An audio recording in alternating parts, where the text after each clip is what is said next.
And you're very welcome to our look back at, of course, the championship action that took place last year now, as it is, of course, in the All-Ireland Camogie Championship. And in this programme, we are looking at the Premier Junior and all that entailed with Armagh coming out on top.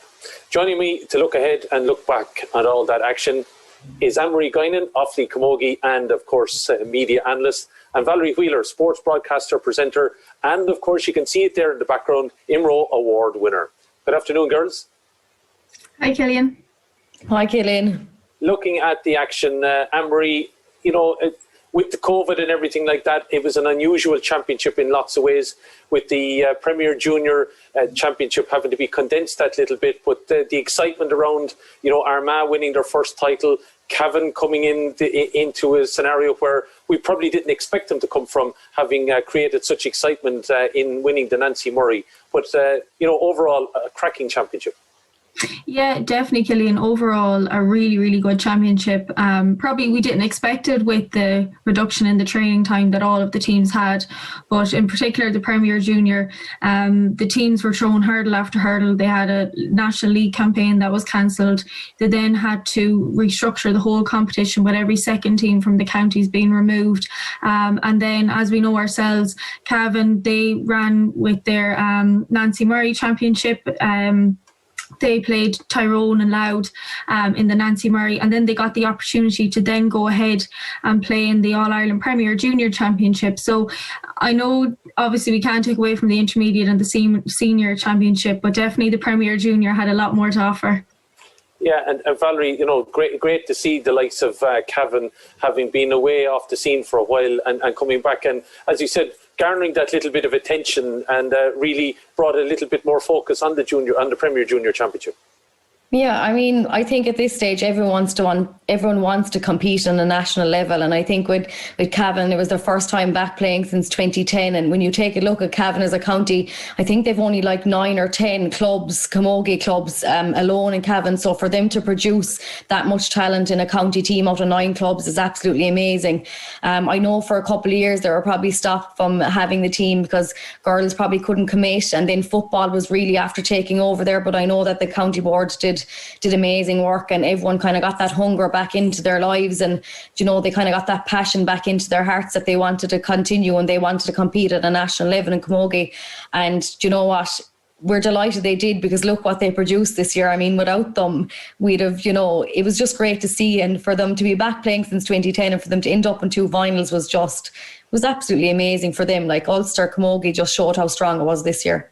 Absolutely. Ann-Marie, you would feel, though, the effect of Jimmy Greville and also the impact that he had in Crosserlaw. He obviously brought that kind of thing to the table with the girls, that, he was helping them compete at All-Ireland club level with Crosserlaw, that, there was something in it that they could do with Intercounty too. Yeah, there definitely was. You and I, Killian, were at the Cavan Tyrone game, the Nancy Murray final, and Jimmy Greville's speech before the game, oh my God, I wanted to run out on the pitch myself. It was electrifying. It was so just exactly what you need to build you up for an All-Ireland final. So he's definitely had a massive influence there. But of course, he's from a very famous camogie family. His brother is Johnny Greville and his sister is Pamela Greville. So definitely runs in the blood. And even from that, Valerie, from your experience of seeing the Grevilles, they seem to bring an awful lot of passion no matter where they go, and seem to really buy into the colours no matter where they seem to be. Yeah, and that's amazing. As you said, like, even though they're from a different county or place, they still give it 110% no matter where they are. And I think we've all seen them in action. As you mentioned, passion. I know that a lot of them are very, very passionate on the sideline when it comes to games, and even with decisions that the referee might make, you'll always see them fist pumping, or, you'll see them being really passionate. And I think that's great, because sometimes that can push a team on. Especially, I know a lot of girls love the fact that their manager might be outspoken or might be a bit hyper on the sideline, and they feed off that. And sometimes if you've someone quiet on the sideline, they mightn't give you that buzz that the Grevilles do. But they're doing serious work for a family. Like, they're just absolutely amazing, a lot of them. Let's though focus on Armagh, because ultimately they are the Premier Junior champions, and probably we're coming into that game. You'd feel, Ann-Marie, ultimately the final, that people were shouting for Cavan, because people were probably thinking this would be something unique, and I don't know what it would have done to administrators and whatever if Cavan had won both All-Ireland titles. But, credit Armagh, they were, knocking on the door the last couple of years, haven't been too far off in lots of ways. But when they came under pressure in the final, ultimately they found a resolve.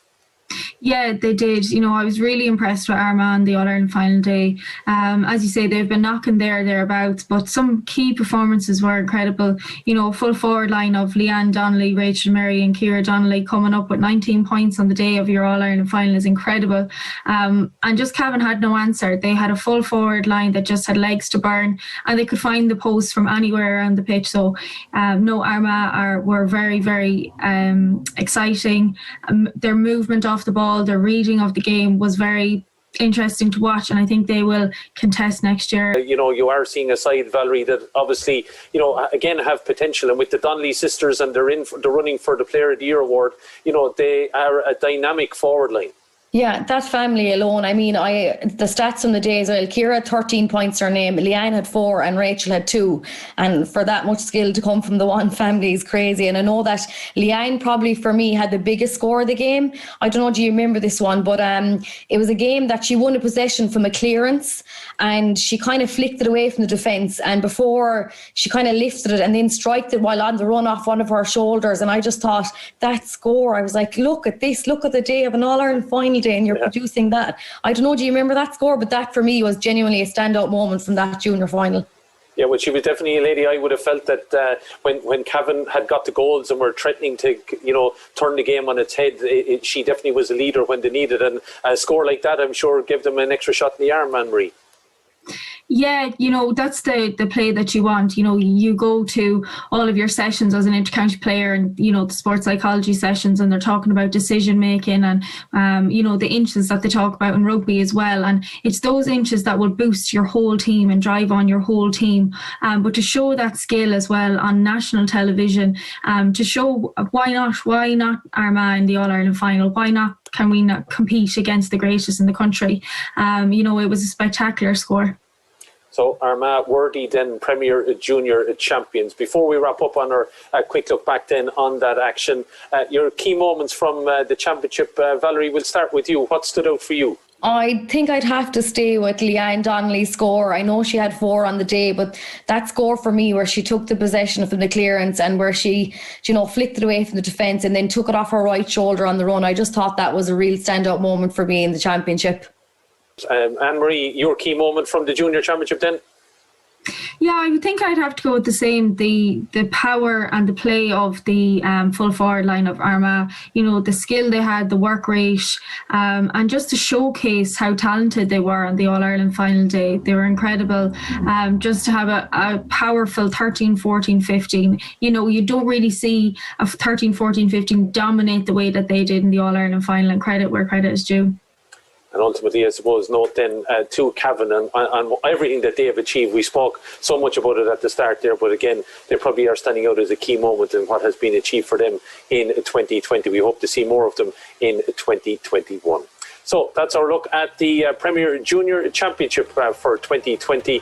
Congratulations to Ardvacha as they were crowned All-Ireland Premier Junior Champions. From me, Killian Whelan, and from Ann-Marie Guinan and Valerie Wheler, it's good luck for now.